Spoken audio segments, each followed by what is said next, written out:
Welcome to Melt University. This series will help you build your brand, inform you on a variety of career paths, and introduce you to top executives in sports and marketing. Now, here's your host, the president and CEO of Melt, one of the largest independent sports and event marketing agencies in the country, Vince Thompson. Welcome back, students. Virtual Melt University. We are rolling into the fall with all kind of fun and uncertainty going on college campuses, college football, college athletics, and what these types of careers are. But we've got a huge special treat for our listeners today. Two people that I respect more than anything in the world, personally and professionally. We share values, we've shared bread, we've broken bread.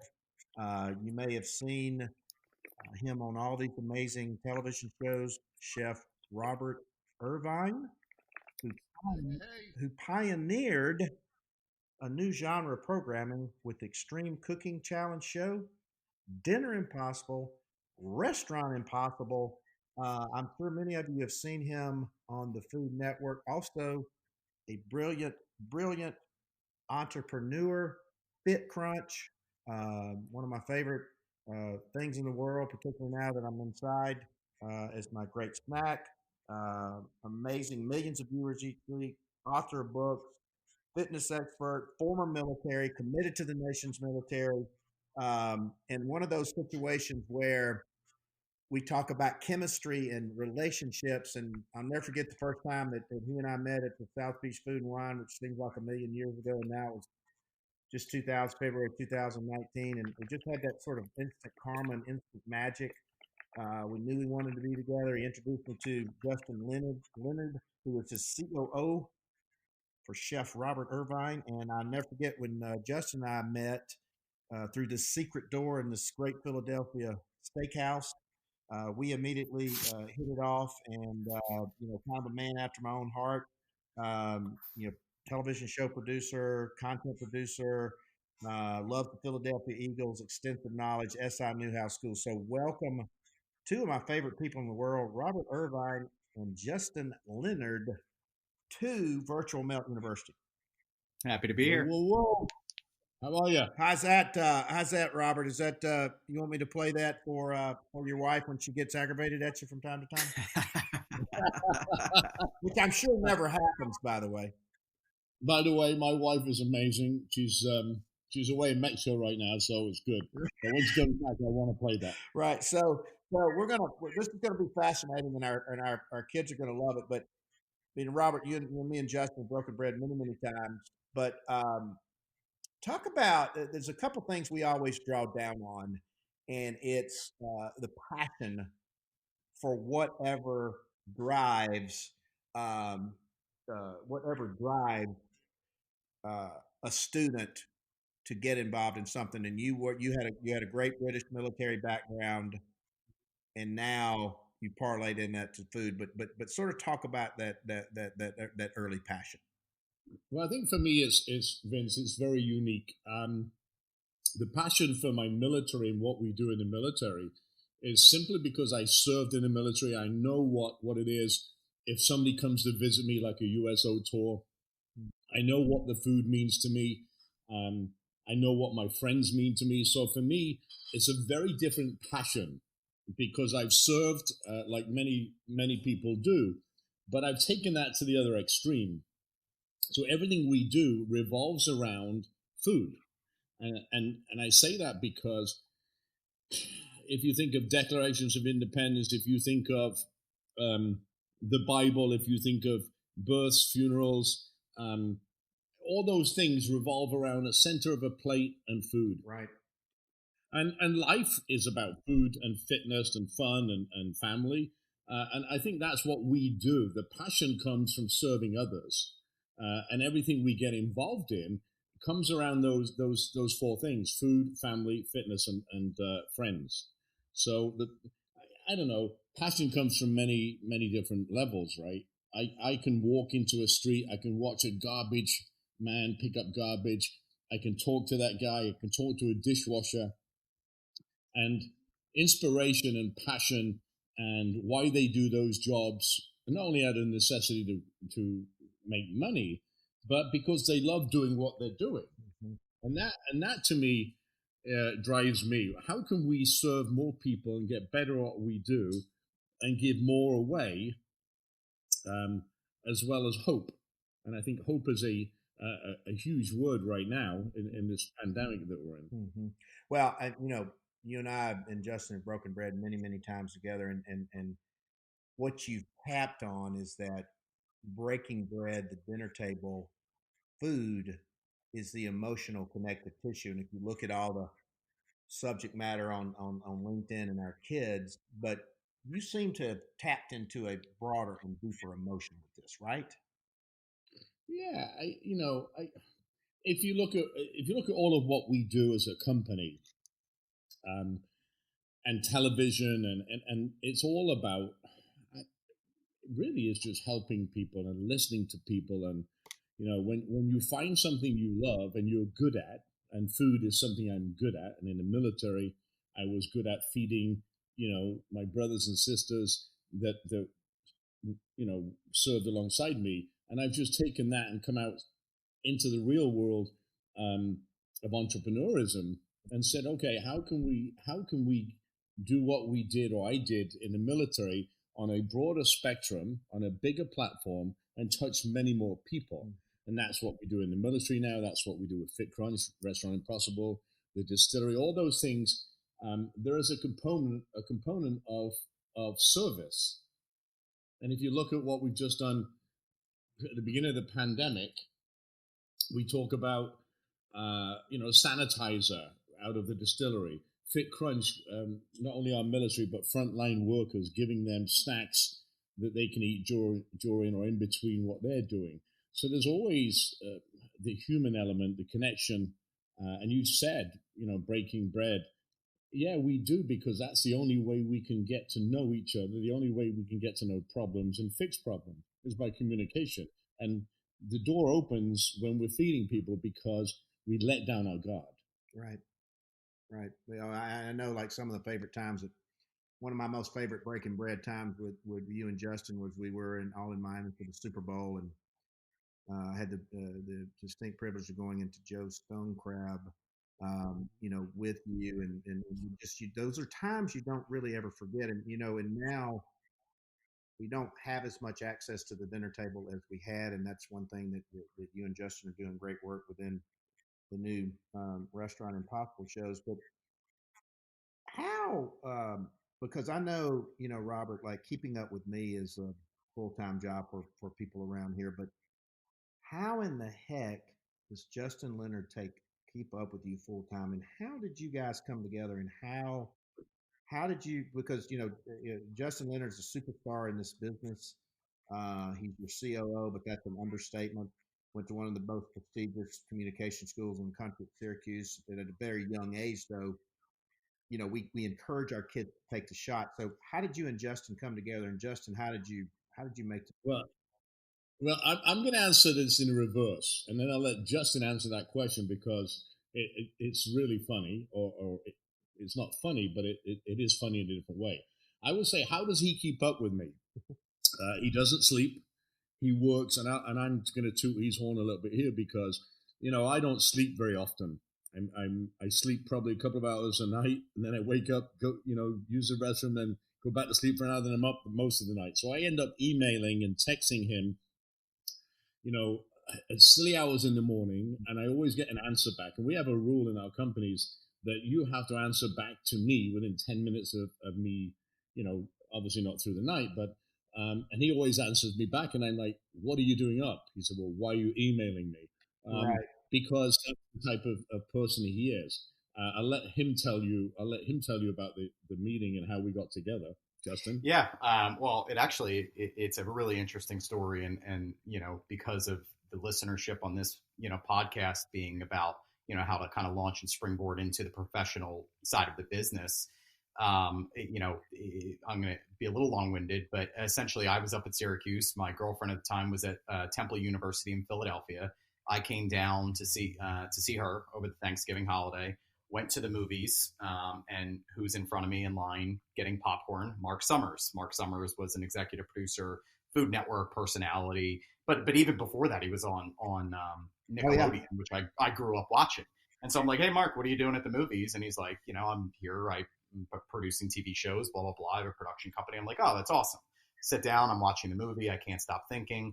As soon as the movie's over, I run out to the entry to catch him before he leaves. I'm like, look, I'm coming back from, at the end of the semester in a couple of weeks. I would love to come and see what you do. And he gave me that opportunity. I came in and shadowed him for a day. Fast forward, I go study abroad in London in January for the next semester. And, I'm maintaining contact with him to stay top of mind. Every couple of weeks, I would ask him some dumb question over email or text message, just so my name stayed in his mind. And, that May when I got back, he had hired me as an intern on Robert's show, Dinner Impossible. And, that whole summer, I got real life production experience working, alongside Robert on set at that time, making probably 16 300-degree cups of coffee a day, doing whatever I needed to do to be seen and to be heard from Robert and the other people. So I worked that summer on Dinner Impossible. And at the end of that summer, went back to Syracuse for my senior year. Fast forward a year after that, as I graduated, I was actually in Cannes in France at the Cannes Film Festival when, Restaurant Impossible had gotten picked up to series. They had shot a pilot earlier that year and, got hired to start as an office production assistant, which, great. That was a slam dunk. I was in the field. I was in the office. I was kind of getting my hands in everything. All the while, from day one, I think, Robert and I got along. I was always intrigued by just the talent side of the business and wanting to, have that exposure. And so again, it's always about going the extra mile and doing whatever you have to be seen. Fast forward probably about a year, I had been promoted to associate producer on Restaurant Impossible. I noticed that Robert, that show, Dinner Impossible, of course, made Robert a star and right. It was a very big show on Food Network, but Restaurant Impossible, I would say, catapulted his stardom to kind of a next level. He was getting calls left and right for, appearances and opportunities. And he had a partner at the time he was working with. And, there was, that they had ultimately parted ways and, there was an opportunity. And I saw that. And Robert and I, I was the guy driving him to set and always, with him. And so I think it was, probably sometime in early 2011 or 2012. I said to Robert, I remember I was sitting on the staircase of the office building where the shows were produced. And I called him. I said, look, you're taking your own phone calls for scheduling events. You're negotiating your own appearances, this, that, and the other. I'm like, you shouldn't be doing that. I said, I don't know what the hell I'm doing, but let me help you. And, and Robert gave me that opportunity. And, look, I am not jaded in the fact that that's not, it's not every talent at Robert's level that would give you that opportunity, but right. He did. And fast forward 8 years and we haven't turned our heads back and we've grown, quite a business together. So I think there's two things there, right? I think that the message is if you don't ask for an opportunity, it will not be presented to you. You right. need to pave your own road. You need to not be, shy about telling people, or trying to reach out and find those opportunities, right? Mm-hmm. And just putting yourself out there. And it's not necessarily an easy thing to do, but you got to do it. Well, you just put on a big, big thing that we talk to our kids about. You got to take that shot because you don't know that you would ever miss the shot if you don't take it. And that's what happened to me at Auburn. First journalism professor, was a SID director. I wanted to volunteer over there, and I took that shot. You took the shot with Mark Summers, which now has led to this amazing career and partnership between you two. Wouldn't you say? I mean, like, absolutely. Taking the shot, and Robert, we talk a lot about passion for our kids. Talk about the passion that informs you and Justin's relationship, and how you take that into practice in the building this media empire that you have. Well, I think, first of all, you have to find, and Justin's right there, I look, and I say this to everybody, what are you worth a day? And I started with Justin, and I didn't pay Justin, that's the truth. We had a deal that if he brought some business in, we would give him 10%. It got to the point that he was making more money than me. And then we became partners. But it's kind of funny. I have a work ethic, Vince, that I will work 23 and a half hours a day, 7 days a week, 365 days a year. And our business is based, all over the place. We send food to Afghanistan, Iraq. We've got bits and pieces all over the world. And you have to find people that are willing to do the same as you. And that's very, very hard to find them people, because they don't want to work. They don't want to go the extra mile. They don't want to do the things that Justin did to get noticed. And for me, when we hire people, it's not me that hires them. It's not Justin. It's a team of people that talks to an individual. And then we all come to a consensus, because when you come into our company, companies, you better have the same thought process and passion for people, military, and all those things that we do. Otherwise, forget it. You're not going to last. The team will police you out. And that's the truth. We've had that with a couple of folks. Right. So I think when I found Justin, and he won't tell you this, I will, what really endeared me in this 12-year love affair it is now, I think, or 11 and a half years, something like that, is that he was on the phone to 100 people in one day, cold calling people, trying to get things going. God, I love that. As well as run a show. Well, Robert, what you've hit on, you guys are looking for attitude in self-starters, which is what we tell our students. This is going to be the game changer, right? Yep, for sure. Yeah, look, I mean, I think Robert, it is his work ethic. It is that, I'm working 23 hours in the day. It's not like that with every talent or every entrepreneur or every, anybody that works, right? And when somebody that, you look up to that is putting in, the same work that you are, if not more, it inspires you to be, doing just as much. And to Robert's point, look, we've been through a lot of people over the last 10 years together, or what plus, employees that have, it's a sink or swim world. There are a lot of people in today's environment that are out of work, and looking for a job, and that are going to be hungry. And if you are not as hungry as we are, you just simply don't last, because there's always someone around the corner that is willing to put in the extra time. And we travel 345 days a year, Vince. So for somebody to be able to fit into that team, and, I get a call, I'm going to Afghanistan. I get a call, we're going to Diego Garcia. We're going to Italy. We're going to Germany. We're filming in Wisconsin, Montana, wherever. And the team, as not everybody travels at that time, although a lot do. Mm-hmm. And so we have to find those people. And one thing that really upsets me with probably the modern day, the younger generation, and I hope that they're listening, is you have to get out of bed in the morning, you make your bed, and you look for positivity. We can change the world one day and one person at a time, but you have to have a great attitude to do that. Not everything is going to be perfect and rosy in this world. In your world, there's mums and dads fighting, there's divorce happening, there's all these things that happen in the real world that cannot affect your work. Mm-hmm. When you come to work, and I say this to my guys all the time, leave your personal stuff at the door, unless it's obviously, a funeral or something like that, then that's a big deal. Right. But leave your personal stuff at home and bring me the work, the best you we can have in that day. And if there's something going on, then don't hesitate to communicate. And that's something that we talk about all the time, is communication with our team. And I'm open to everybody coming to me, but it's much easier to send them to Justin to figure out what we need to do. And then Justin, if I tell you I talk to Justin probably, and not exaggeration, 100 plus times a day. I'm sure. It's crazy, but that's our communication level, and that's just without emails and text. My wife always says, you married Justin. Well, yeah, and vice versa. I'm sure his wife feels the same way. Right. But if you're going to run a successful team and a successful business, and the brands that we run, and the partners that we have, and we have to be good partners to those folks too.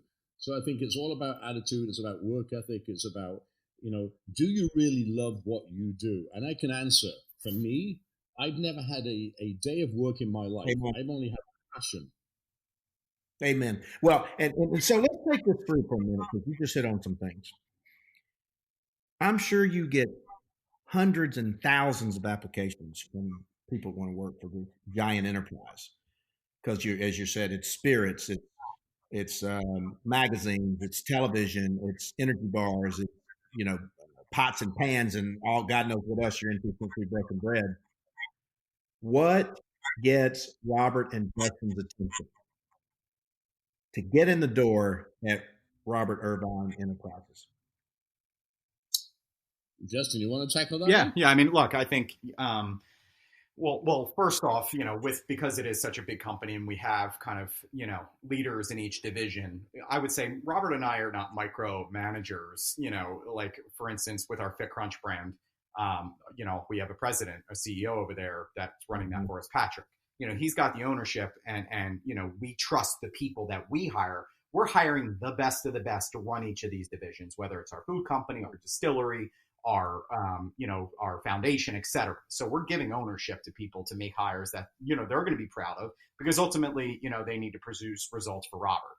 I think it's we're looking for those people, with that drive, with that same drive. And I keep kind of hitting on that, but to me, that's the biggest thing. It's knowing, look, if I'm putting in the 12-hour day every day and I'm getting back on emails and stacking and just working as hard as I can, then we expect that in everybody. And I think because of Robert, that's the one thing I always stress to anyone that is interviewing. It's like, you better be ready to this isn't the other job you had before. This is working for Robert, and there's a different set and a level of expectations. Right.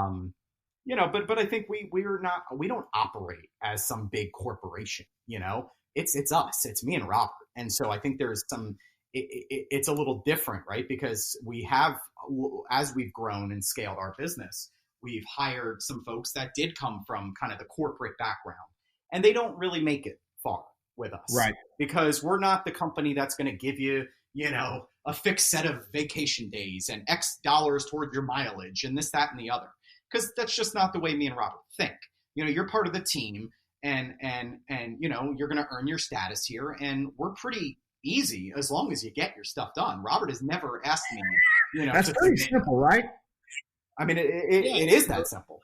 It is simple, because we don't, and Justin hit a thing there. We don't, I don't tell people when to go on vacation.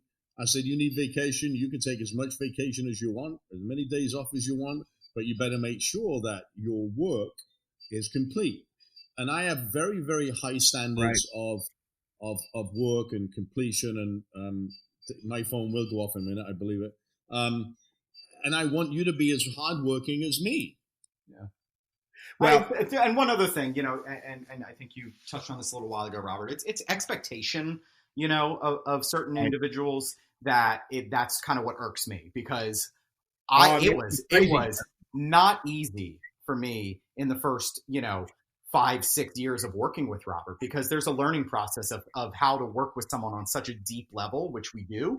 And, it took a long time for me to, really find my path with him in communication and, and not hiding and just saying everything that, you need to say, because that's how you get business done. And you respect someone more for being open and honest, and good, bad, or ugly, just getting it out, Right. And there were times in those first years that were just incredibly stressful. I mean, look, we have stressful days all the time, but I'm just saying, to get to the point of where I am, I'm younger in my role, but it's when people are hired and there's an expectation that they deserve something. Maybe that's fine in a corporate, a Fortune 100 company where you're a cog, and part of a big machine. But here, everybody's presence is felt, and everybody needs to contribute just as much as Robert and I do. And there, I don't care where you came from. You could have been the CEO of Apple, but if you come in here expecting X, Y, and Z and you don't produce, you're no good for us. So you need to. Well, we just hit on it, and you guys are as passionate about it as I am. But I see so much expectation of instant gratification from this generation now, and particularly in the COVID post COVID world, we've got to explain to them this is not going to happen, right?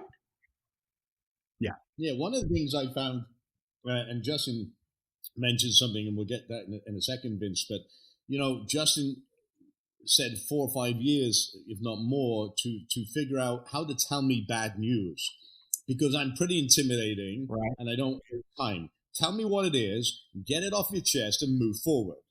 And that sometimes is tough. right. All the guys I have, they won't come to me with bad news because I'm like, whatever. They go to Justin, then Justin breaks the bad news to me, or the good news. Either way, it doesn't matter. But that communication piece and trust, you've got to be able to. It's almost like trusting your wife with everything, right? You say, "Well, here's my whole life. This is what I do," and literally everything in my life, Justin knows. There's no secrets right.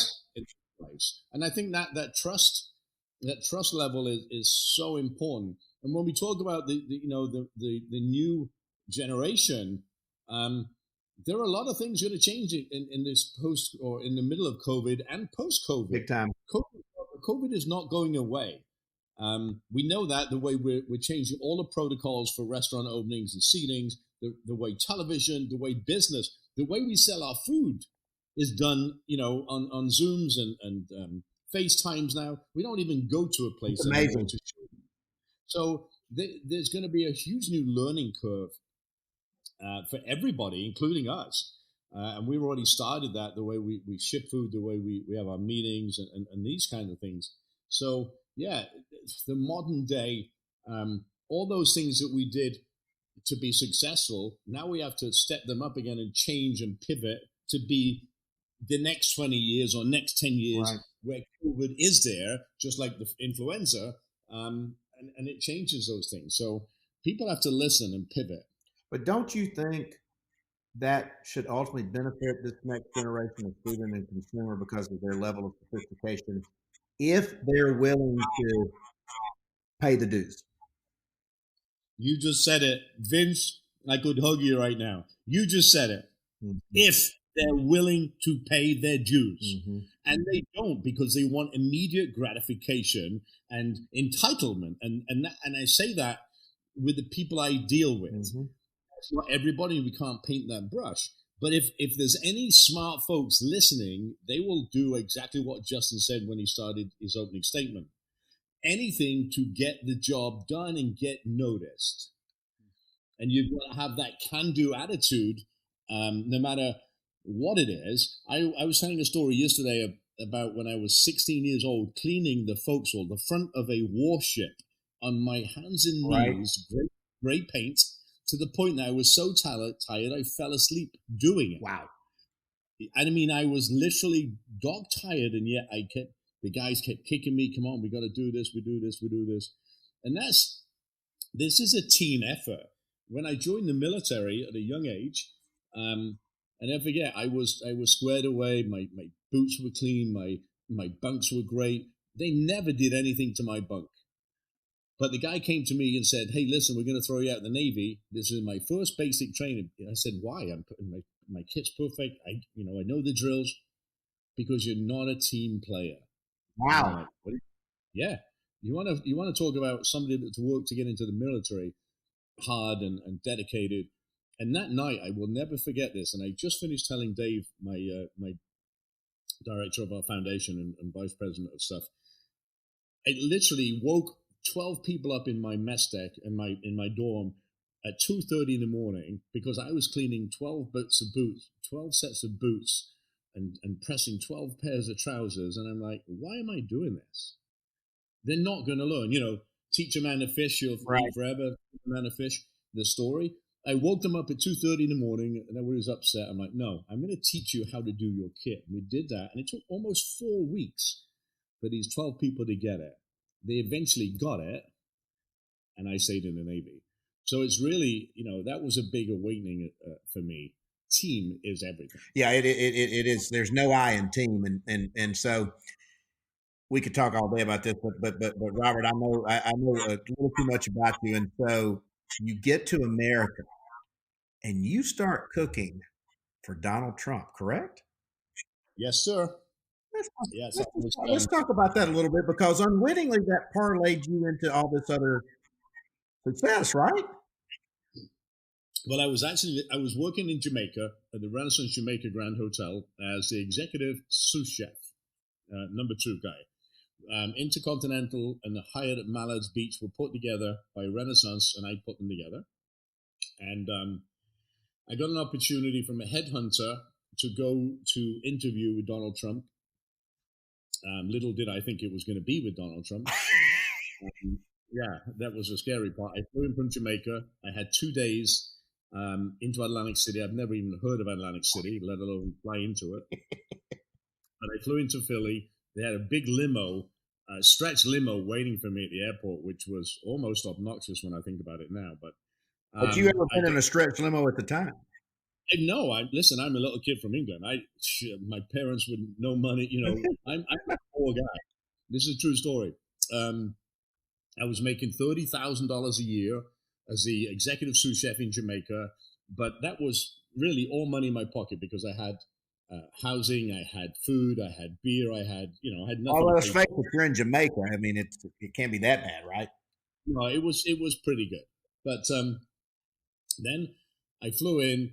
I did all the interviews in the daytime, knowing that I'm leaving at like 8 o'clock on a flight back to Jamaica from Philadelphia, and I'm in Atlantic City at 6, and I haven't even cooked yet. And I'm that's part of the audition process, right? I mean, you got to put yourself out there. Absolutely. I walk into a kitchen. I'm waiting. Donald Trump walks in. He said, "Make me a dinner, 3 courses, whatever's in those refrigerators," and I did. I finished at 7:30. That was at 6. I finished at 7:30. He said, food was great. Rudy Prieto was the general manager or the president of the casino. He was sitting with Donald, and he said, "Okay, come back in the kitchen. I know you're leaving. Car's ready for you." And I'm like, "Well, do I have a job?" Nobody said anything. I got back on the plane not knowing whether I had a job. I get a call the next day and said, "Hey, yeah, we want to bring you in." I give a notice, flew into Taj Mahal. My daughter, Annalise, was 6 months old. Wow. We lived in a hotel next to the Taj Mahal that Donald Trump owned. It wasn't so nice, not as nice as the Taj, by the way. But there we are until we got situated. It was like 4 months. I worked literally 18 hours a day. Mm-hmm. My first 4 months, I was undercover. In other words, I didn't put a chef's jacket on. I didn't cook. I just went around at 6 p.m. in the evening, and I would listen and watch and take notes for 4 months, 3 months actually. Wow. And then when I put a jacket on, I went and fired a few people because of what they were doing and systems. And we really started to change the dynamic of mediocrity, because my 3 partners, other executive sous chefs, had been there for a long time. I actually fired 2 of them, kept 1. Wow. I said to Donald Trump in that interview, if I come here as the executive sous chef, by a year, if I'm not the executive chef, I'm out. And true enough, a year to the day, I was the executive chef running the whole show. Wow. And a big pay raise. But that was the thing, again, passion. I lived in that place, and I wanted to make it better. And I was allowed to, because they put trust in me, to bring in new chefs. I brought 30 new chefs in, one of which, Shane Cash, works for me. He's been with me almost 24 years. Yeah, I love him. So, and he still works with me now. So it was a great experience for me, because we went from doing 15 million a year in food and beverage to 83 in a year. Wow. And then I had the power to do pretty much anything. Mm-hmm. Change-wise, obviously, I still had a boss, but I'd proven that, listen, if you do these things and we can bring in these things and people, we can save money and get a better quality product, doing it, the right way. Mm-hmm. I just want to fact check one thing there, Robert. You mentioned you fired a few people? Well, yeah, I fired. Well, it was 300. Yeah, a few hundred, but that we won't let little details get in the way. Yeah, but the funny thing I will tell you, I got death threats. My Oh yeah, car, you've seen the movie Roadhouse? yeah. My car was parked I had a Honda Civic and they trashed that. But I could never have any of my personal information in the HR department because it was not very nice. Right. I was a marked man, as they say. Well, you had to have the courage, but I want to segue into something because you guys are just hugely successful. I mean, monstrally successful in so many spaces. But one thing we talk about to our students is that don't be afraid to fail. And what was some of you guys' greatest failure? But what did you learn from that? I can tell you, we've had a lot of failures, and that is, we've launched products. We launched a brownie, an 8-second brownie, which I thought was going to take the world by storm. It failed. It was miserable because it wasn't what people wanted. We launched an iced tea, a sports iced tea. That didn't work, and we've launched a few other things that didn't work. But what we learned is, listen. When I started the food company, and I say a long time ago, it used to be me writing things down on the side of a pad on my bed, and then let's make pizza today. Let's make bearing in mind that a minimum run is 100,000 units. So I'd have these brain attacks in the middle of the night and say, let's do this, and we do it, and only to know that people really didn't want that, And I think at that point, the biggest lesson for me was, let's listen to what the customers and the buyers want, then create it. Mm-hmm. It's not about what Robert Irvine wants. It's what sells and what the people want. Mm-hmm. Justin, well, how would you? No, I mean, you probably bear the brunt of some of those failures if I were a betting man. Well, I mean, here's the thing. I think, to Robert's point, a lot of it is just now kind of, instead of throwing things against the wall and seeing what sticks, we're a lot more strategic with our brand vision and what launches and what new products we're bringing to market and who our partners are. But look, I think a couple things. I think as long as you're learning something every time you fail, right, that it's a success in some ways, you know what I mean? Because the things that we've learned over the last 10 years together, it has changed and made us successful today. And so, I think it's okay. It's absolutely okay to fail. I mean, you're going to fail. Everyone's going to fail at something. And it's just, how you get back up and put yourself back out there, but also, taking something from that failure and bringing it with you into the future. And I think someone in the military said, you fail fast, right? So you need to adapt and overcome. And so if you see something, going underwater, it's righting that ship, as quickly as possible and getting ahead of it. But, look, it's about noticing before it gets too bad. It's about noticing that it's failing. And I think to echo what Justin said, we may have had failures. They weren't epic failures. They were. It's almost like Paul Prudhomme would say, blackened fish came from him forgetting it on a stove. Right? All of a sudden, it became a phenomenon, and he created a multi-million-dollar business out of blackening spices shortly after that. So I think what we have done is the same thing. We may have failed at something, but we've made other companies fix problems so they didn't fail. Right. And we have partners that are into ingenuity, and obviously when we create food, we're not creating something that's new, right? Because most of food, or it's like cooking, recipes have been around for hundreds of years, and we're just kind of putting one man's kind of tweak on right. it. But it's all being done somewhere, So when we created a protein bar, somebody said to me, well, I've got a protein bar company and you should make your own protein bars. And well, why do we do that when there's 230 something protein bars in the market? Well, because we're different. We wanted to try something and it worked. It could have gone the other way. Right. So I think we try and think of now, as Justin said, we try and think of where is the space, where's the market we can squeeze into? Is it a niche market? Is it a big market? Or is a Walmart, a Sam's Club, a Costco coming to us and saying, hey, we want this product made better, cheaper. Can you do it? Mm-hmm. And I think we hit all of those. And then there's the military side, the same thing. I love that fail fast because we tell our kids, like, you got to have like a baseball pitcher's memory. If you throw a home run, the next pitch, still got to count again. And so I love that. And so from the couple things from the per day that you sit on, where are the future opportunities in content, production, food service, food marketing that our students, because I say the campus is the ultimate professional lab, Robert and Justin, food service, canteen, cafeteria, safety, hotels, hospitality, concessions. Where do you see these, and where should our kids be looking?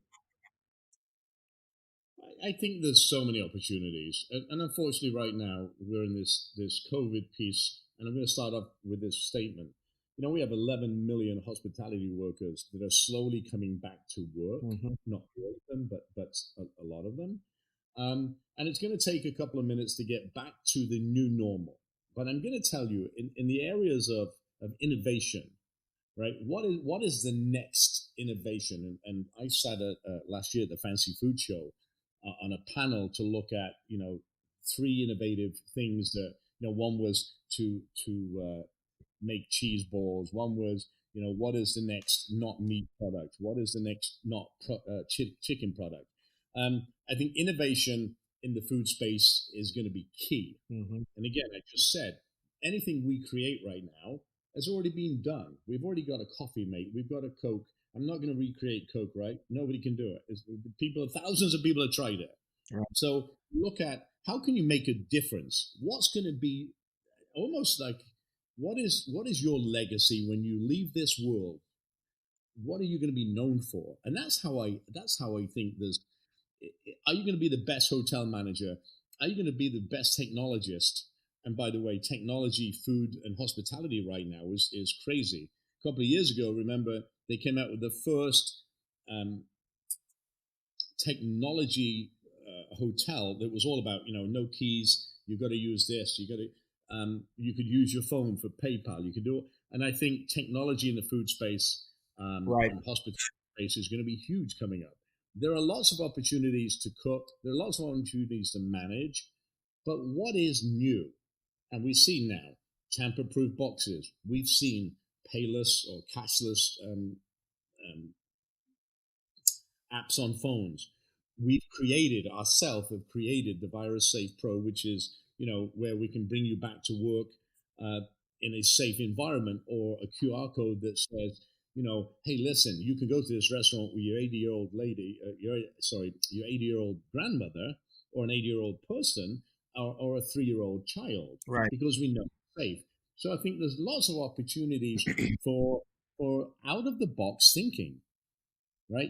Again, we talk about pivoting. These amazing kids that we're talking about right now are our future. They're the next generation of not only technologists and food and hospitality, but they're also the next part of our military and things like that. When we think that we don't have planes, right? We have warplanes, right? But we also have drones that a 19-year-old kid, and I say 19-year-old kid, that can't drink beer, but it's a $180 million drone that he's flying to do his job in the military, yet he can't drink. So I think, it's always interesting to me. And I listen to my daughter. My daughters are 22, and Annalise is 22, and Talia is 19. Mm-hmm. And if I want something doing smartly, I ask one of those. Right. Because they're much more intelligent in the tech space than we are. Sorry, than I am. Not so much Justin and you probably, Vince, but me. So I think there's lots of opportunities. It's just really finding what do you want to do? How do you want to make a difference in the space you want to enter into? Well, and it's and also you hit the nail on the head too, combining that passion. This is the most sophisticated generation of consumer. In chaos, there is opportunity, and we could go on all day. But as we close, all these amazing emotional shows that you that you film. I watch them, and I'm almost in tears all the time. And I try to go frequent my local restaurant. Do you cry? I'm sorry. Do you cry? I'm not known as a crier, but I will say that my dad was a merchant and owned a grocery store, and I'm very relatable to those situations. But do you have a favorite? I know I have a favorite one of yours, but you guys, who's the best of all time? Justin? What was the question, Vince? Who was the best? Out of all the restaurant imposters, I remember Robert, the African American minister, I believe it was, where you were on the porch with him. I mean, I was just like, because I'm so relatable with me growing up in Lower Alabama. But what's the favorite story? Well, I've got a couple, and I want Justin to answer it. Well, one we did a couple of years back, actually, probably more than a couple of years, probably 5 years. It was a family with an autistic child. They had a restaurant.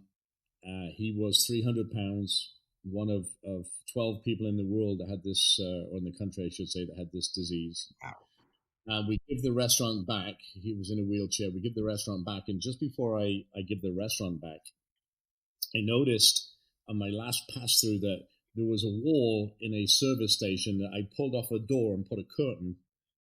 But the wall was empty, so I asked Tom, my builder, to find me a picture that had the colors of the restaurant. He found a picture, put it up. We opened the doors, and this young man, it was unbelievable. He jumped out of his wheelchair, saw the picture, and little did I know that he painted this picture. Holy cow.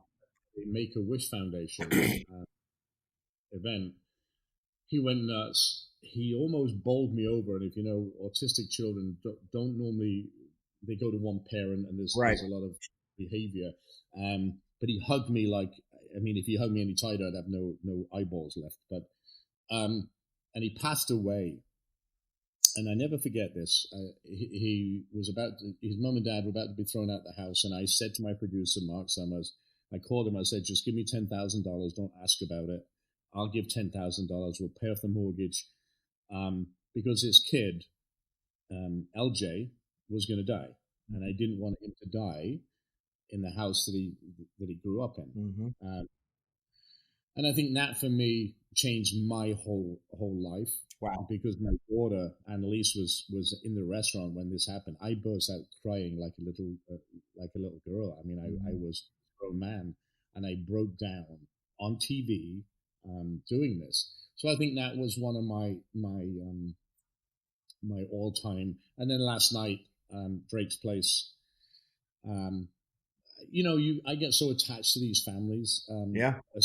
Especially, you can fail in business, right? And we just talked about that. You can fail, but at the end of the day, if you're failing because it's you, then I can help you. But if you're failing like Restaurant Impossible back in business because of COVID, I can still help you, but you've done nothing wrong. Right. It's the government to shut you down. I've got to get you back on track. So we've done 230 something episodes of television in Restaurant Impossible without the other shows I've done. And I can tell you every one of the families that I talk to and I've become friends with, and they all stick for a different reason. Justin, you got any? Well, so I wasn't going to speak to a specific episode, but more to, so it was the second episode of Restaurant Impossible in probably, let's call it like September 2010 in Rhode Island. And after the episode, we were all gathered, the whole production crew was gathered at the bar of the hotel and, just reminiscing about the show and talking about it. And I think all of us at the same time had a realization that what we were doing was not a TV show. It wasn't just about producing a reality TV show, right? Wow. We had this realization that when we walk away that night, that we're leaving these people for the rest of their lives with their business. And while, and so whatever we did over those 48 hours that we were there, whether it was Robert coaching them on, their family issues or emotional drama, fixing their decor, working on the menus, this is their livelihood. And wow. These are their lives. And the one thing that we pride ourselves on in producing Restaurant Impossible is that it is a real TV show. And these are real people. Right. And that is so important to because and that, by the way, to sum it all up, I mean, that's just who Robert is. That's at the end of the day, it's about helping people and leaving them better than we found them. And so, I think just the nature of our show is different than any other show in television. And they trust you when you walk in the door. They're putting their whole life in your hands. Right. No, and so as we wrap, tell us what's new coming up, because we want to make sure that our students and their families know all about it, and how can they follow you on social media for new and exciting news from Robert Irvine and Justin Leonard. So you can see, obviously, Restaurant Impossible, we're back on the road. We've just finished 10 episodes of Back to Business. We are back on the road with the real Restaurant Impossible in a couple of weeks. You'll see a lot of our new products coming out in Camping World with Marcus Lemonis in the next couple of months for sure. We partnered with him. We've got the whole kitchen line and RVing and camping and all that sort of stuff. Obviously, the food line, we just launched 2 new protein bars that are vegan, non-GMO, all on Amazon. I made them for my wife because she doesn't eat anything dairy. And then we've got a whole bunch of new bars, Vince. Apple pie. We've got chocolate and coconut. We've got pretzel and peanut butter. We've got oatmeal coming out. There's a whole new food stuff coming out. And obviously more TV. We just signed a new 2-year contract with Food Network and Discovery for lots of new stuff and lots more Restaurant Impossible. Congratulations. So the next 2 years we're busy. We're working on food stuff with the military, which is just pretty much announced. And just another couple of years, hopefully, of just helping people and doing the right things for the right reasons. It's not about money, because I truly believe if you do things the way we're supposed to, money will always find you. Right. I agree. And just amazing. And, Robert, it still won't be better than the peanut butter Fit Crunch bar. Peanut butter and jam. Oh my God. I'm telling you, this peanut butter and pretzel. And it may not be better than the off the menu fried chicken at Joe Stone Crab that may have changed my life as well. But Robert Irvine. The one thing I would leave is when you talk about passion, right? And Robert, that's been a theme that we're talking about, is passion and finding your passion. Because when you have passion for what you do, it's not work, right? It's right. Part of your life, and you're happy to get up in the morning. Yeah, you're going to have stressful days. You're going to have, all sorts of days. But as long as you're passionate and believe in what you do, that's what's the most important. And so, the one thing Robert didn't talk about is the Robert Irvine Foundation, and that's at the core of every single thing we do. Talk about that. Yeah, so the Robert Irvine Foundation, Robert started in 2014. We give back to our military veterans, first responders, and their family members through grants and programs. You can find a whole lot of information at www.robertirvinefoundation.org. But, for me as a person, I never would have really thought about the philanthropic piece of business and the social responsibility we have with our platform.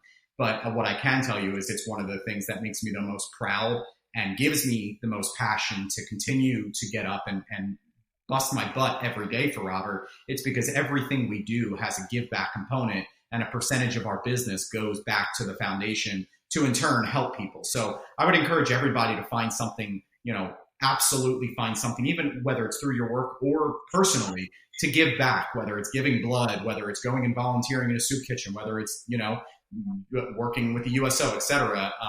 The Robert Irvine Foundation is a huge piece of Robert's life, and it will be his legacy for, decades and generations to come. So. Yeah, I mean, I tell you, we say goodwill is good business, but particularly now with so many people in need, and the industry that you're impacting, so many in need, and we don't even think about the students who are going back to these colleges. They're not going to be able to be baristas and servers and line cooks and everything, maitre d's right now, but hopefully are front desk service workers at the hotels. But Robert Irvine, Justin Leonard, 2 of my favorite people on the planet, 2 of my closest friends, professionally and personally. We share a great partner in the Coca-Cola company and other things. But I can't thank you enough for sharing your time, words, and wisdom and passion with the students of virtual Melt University. Thank you, guys.